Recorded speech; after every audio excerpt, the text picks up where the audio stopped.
सामने व्याकरण का संज्ञा टॉपिक पढ़ाने जा रही हूँ। संज्ञा, संज्ञा होता क्या है बेटा? व्याकरण का सबसे पहला आपका ये टॉपिक होता है। ये आपका जो है 3rd क्लास से स्टार्ट होकर ये आपका कंपटीशन टेस्ट में भी पूछा जाता है कई बार कि संज्ञा दी जाती है कि कौन सी संज्ञा है, व्यक्तिवाचक है, जातिवाचक है या भाववाचक है। तो मेरा सभी बच्चों से अनुरोध है कि सभी बच्चे इसे ध्यान से सुने और समझें। तो सबसे पहले है संज्ञा। संज्ञा कहते किसे हैं? संज्ञा की परिभाषा। संज्ञा की परिभाषा क्या होती है? किसी व्यक्ति, वस्तु, स्थान, प्राणी, गुण, दशा, भाव आदि के नाम को संज्ञा कहते हैं। रिपीट अगेन, किसी व्यक्ति, वस्तु, स्थान, प्राणी, गुण, दशा, भाव आदि के नाम को संज्ञा कहते हैं। बेटा इसको मैं आपको डिटेल से बताऊंगी कि संज्ञा के जो मैंने यहाँ लिखे हैं उनको मैं डिटेल से बताती हूँ आपको कि व्यक्ति है तो इसमें क्या आता है, वस्तु है इसमें क्या आता है, स्थान है इसमें क्या आता है। तो सबसे पहले मैंने आपको बताया कि किसी व्यक्ति में क्या आ जाता है, नाम आ जाते हैं। राम, मोहन, सीता, गीता, किसी का भी नाम आप ले सकते हो। तो यहाँ आपका व्यक्ति में क्या आ गया, नाम आ गए। फिर आता है वस्तु। वस्तु में कोई भी चीज आ सकती है, जैसे ये क्या है, मार्कर, पेन, पेंसिल, कुर्सी, मेज, कोई भी चीज जो है वो आपका इसके अंदर आ सकती है, वस्तु का बोध कराते हैं। फिर है स्थान। स्थान में क्या है, किसी जगह का नाम आ जाता है। तो जगह जैसे दिल्ली है, आगरा है, तो इस तरह से लखनऊ, कोलकाता, कोई भी नाम आ जाता है, स्पेसिफिक जो नेम आ जाता है वो किसमें आता है, आपका स्थान में, संज्ञा में। फिर आता है प्राणी। प्राणी में कुछ भी आ सकता है आपका, हाथी, घोड़ा, बंदर, बिल्ली, इस तरह से आपके किस में आएंगे, प्राणी में। अब आपका आता है गुण। जैसे सबसे पूछा सकता है गुण क्या होता है? गुण होता है जैसे सच्चाई, ईमानदारी, ये आपके किस में आते हैं, गुण में आते हैं। फिर आपका एक दोष भी आ जाता है, दोष में जिसमें झूठ आ जाता है, तो ये आपके गुण दोष के वो हैं। फिर आपका मैंने करवाया है दशा। दशा क्या है? दशा में जैसे है बचपन है, बुढ़ापा है, यौवन है, गरीबी है, अमीरी है, ये सब किस में आ जाते हैं, आपकी दशा में आ जाते हैं। भूख है, प्यास है, ये आपके दशा में आ जाते हैं। फिर आपका है भाव आता है। भाव में क्या आ जाता है, जैसे प्रेम है, मित्रता है, स्त्रुता है, तो ये आपके स्त्रुता किस में आ जाते हैं, ये आपके भाव में आ जाते हैं। तो ये तो बेटा आपको मैंने बताया है कि संज्ञा होती क्या है, उसमें क्या क्या आता है, किस किस का बोध होता है, किस तरह से आपको ये करने हैं। अब आपका आगे आता है कि संज्ञा के भेद। संज्ञा के मुख्य रूप से संज्ञा के 3 भेद होते हैं, व्यक्तिवाचक संज्ञा, जातिवाचक संज्ञा और भाववाचक संज्ञा। फिर आपके जातिवाचक संज्ञा के 2 उपभेद होते हैं, द्रव्यवाचक संज्ञा और समूहवाचक संज्ञा। अब आपका पहला है व्यक्तिवाचक संज्ञा। तो व्यक्तिवाचक संज्ञा कहते किसे हैं?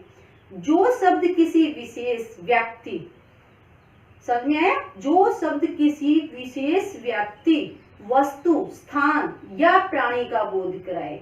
किसी विशेष व्यक्ति, वस्तु, स्थान या प्राणी का बोध कराए, ऐसे शब्दों को क्या कहते हैं, व्यक्तिवाचक संज्ञा कहते हैं। जैसे नाम यहाँ क्या आ जाता है, जैसे नाम आ गया, मोहन आ गया, सोहन आ गया, व्यक्ति का करवाया तो क्या आ गया, नाम आ गया।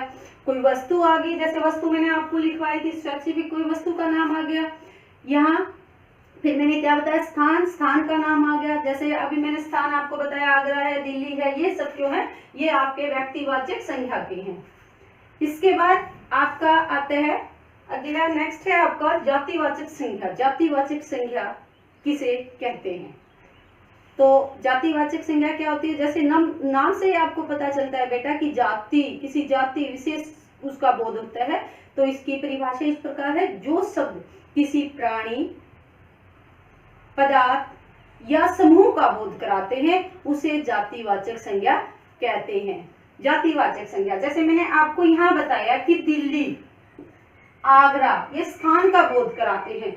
यहाँ हम लिख दे शहर, लिख देते हैं शहर, लिख दिया, या देश ये आपके किस में आ गए, जातिवाचक में।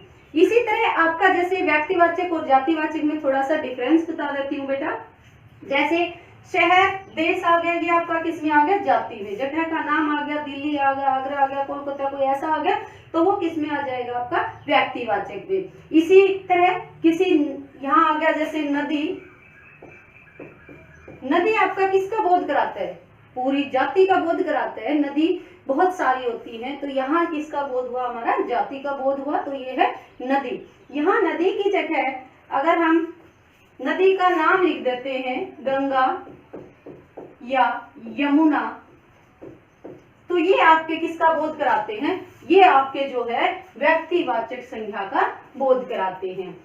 इसी तरह पर्वत आ गया, पहाड़ आ गया, वो आपके जाति का बोध कराते हैं। और किसी का नाम आ गया पर्वत का, जैसे हिमालय आ गया, अरावली आ गया, वो आपका किस में आएंगे, व्यक्तिवाचक संज्ञा में।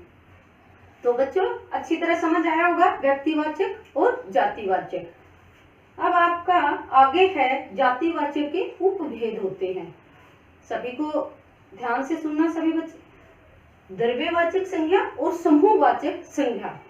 अब द्रव्यवाचक संज्ञा क्या होती है, जो शब्द किसी पदार्थ या धातु आदि का बोध कराए उन्हें जो है द्रव्यवाचक संज्ञा कहते हैं। द्रव्य जैसे पता ही चलता है, द्रव्य तरल पदार्थ होते हैं, जैसे तेल हो गया, घी हो गया, दूध हो गया, वो सब इसमें आएंगे।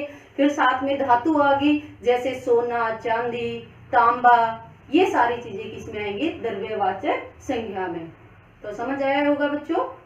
अब आगे आपका है समूहवाचक संज्ञा। समूह, समूह का बोध कराते हैं, जो शब्द किसी समूह का बोध कराते हैं उन्हें समूहवाचक संज्ञा कहते हैं। जैसे प्यारे बच्चों, आप कक्षा में बहुत सारे बैठे हो, तो आप बच्चे तो बहुत सारे हो, परंतु क्या बोला जाता है, कक्षा। तो कक्षा क्या है, यहाँ समूहवाचक, समूह का बोध कराती है, तो ये किस में आएंगे, समूहवाचक संज्ञा में। इसी तरह सभा आ गई, बहुत सारे बैठे हैं, सभा आ गई, वो भी आपकी समूह में आएगी। फिर आपकी भीड़ आ गई, वो सेना, ये सब आपके जो है समूह का बोध कराते हैं, तो ये समूहवाचक संज्ञा में आते हैं। तो नेक्स्ट आपका है भाववाचक संज्ञा। तीसरा आपका है संज्ञा का भेद, भाववाचक संज्ञा। भाव नाम से ही पता चलता है, भाव, गुण, दोष, दशा।